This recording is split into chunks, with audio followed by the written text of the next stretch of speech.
Association के साथ ही बैठे कि इतना शानदार हॉकी का प्रदर्शन देखने को मिल रहा है। कमियों के बावजूद बच्चे बहुत अच्छा खेल रहे हैं और ये एक हिस्ट्री रही है कि सबसे बेहतरीन खिलाड़ी जो हुए हैं हॉकी टीम के लिए जे.एंड.के के लिए वो यहीं से निकले हैं। चाहे वो हमारे जिनकी याद में ये हो रहा है, जिनको श्रद्धांजलि देने के लिए ये टूर्नामेंट हुई, नरेंद्र शर्मा जी कोच साहब जिन्हें कहते हैं, अभिनंदन सिंह जी, फिर आपके सुप्रिया बाली जी, चंदन सिंह जी हैं, सहदेव सिंह जी, शेखर जी, इन सब लोगों की एक किस्म से उनको रिस्पेक्ट देने के लिए टूर्नामेंट हो रही है।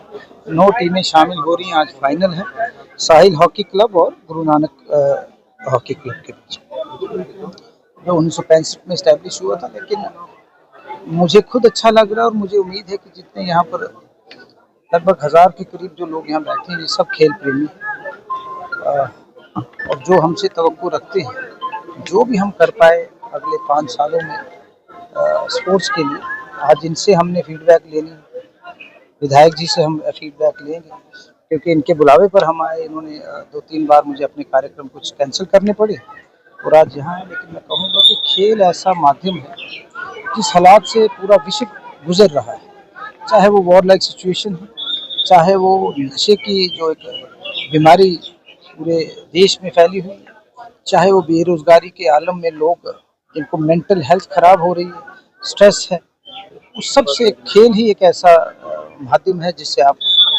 ट्रैक पर आओगे, आपको एक स्ट्रेंथ मिलेगी, आप अपनी ज़िंदगी में उतार चढ़ाव को टैकल कर सकते हो। मुझे बहुत अच्छा लग रहा है, इन बच्चों को भी प्रोत्साहन मिलेगा जो हमसे हो पाएगा। उमर अब्दुल्ला सरकार वचनबद्ध है और वादाबंद है कि हम जो भी कर पाएंगे करेंगे। मांग है और डीसी साहब ने 8 करोड़ रुपया उसके लिए सैंक्शन किया था, लेकिन वो जगह के लिए, क्योंकि हीरानगर में हॉकी का सारा पोटेंशियल है, बिल्कुल, तो वो यहाँ से बाहर बनाने के लिए उन्होंने अनाउंसमेंट की थी आज से कोई 6 महीने पहले। देखो, हम चाहेंगे कि जहाँ पर खेल है मैदान भी वहीं।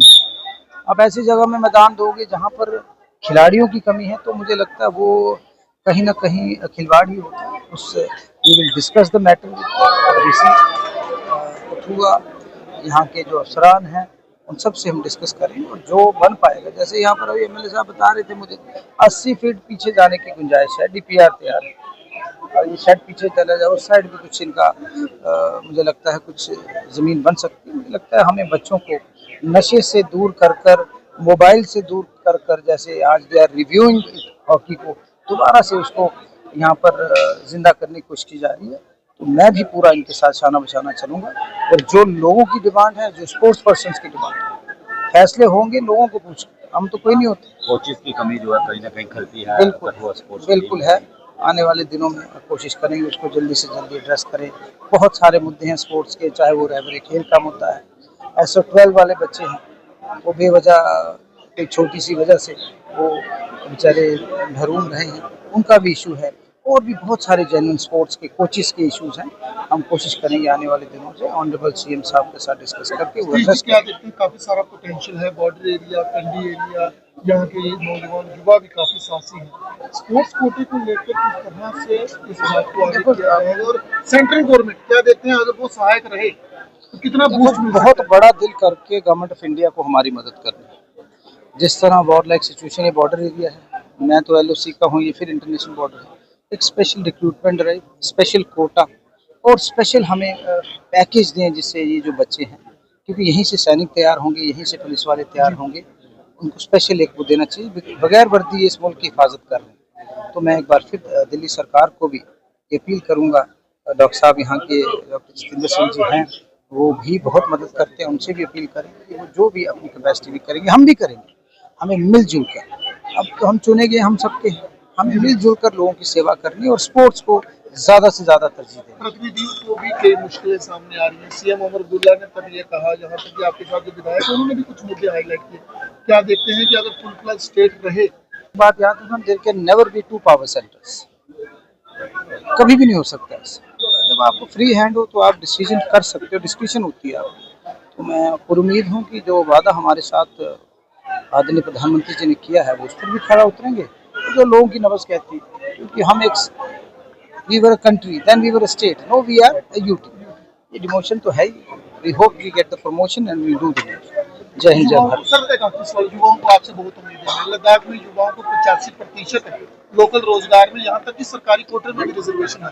जे के युवाओं को कब रियायत मिले? देखो, कब उन्हें मैं हमेशा चाहूँगा, चाहे इंडस्ट्री है, चाहे कुछ है, फैक्ट्रीज है, नौकरियों की बात आए तो उसमें हमारे लोकल लोगों को 50 से छोड़कर 90% हमें उसमें रिजर्वेशन होनी चाहिए। बाहर के हमारे साथी जो आ रहे हैं, काम करने वाले स्किल्ड हैं, देर ऑल्सो वेलकम, लेकिन फर्स्ट प्रायोरिटी हमें जो यहाँ के डोगरा लोग हैं जम्मू में, उनको मिलनी चाहिए, चाहे वो कश्मीर में है, चाहे लद्दाख में, चाहे जम्मू में। अमरनाथ यात्रा भी आने वाली, सरकार किस तरह के इंतजाम उसी की तैयारियों के तहत आज हम कठुआ के सारे अफसर, हमारे आरटीओ और फूड के, सांबा में भी मीटिंग है, कठुआ में भी, एक जम्मू में भी आज उसी तहत मीटिंग हुई। तो मुझे उम्मीद है स्मूथली चली और भोलेनाथ के जो भक्त हैं वो पूरे जोशो खरोश के साथ आएंगे, क्योंकि हमें अपने दुश्मन मुल्क को ये बताना है कि हम डरने वाले नहीं हैं, हमें और अधिक मात्रा में यहाँ आना है। यही मुंह तोड़ जवाब दुश्मन को होगा।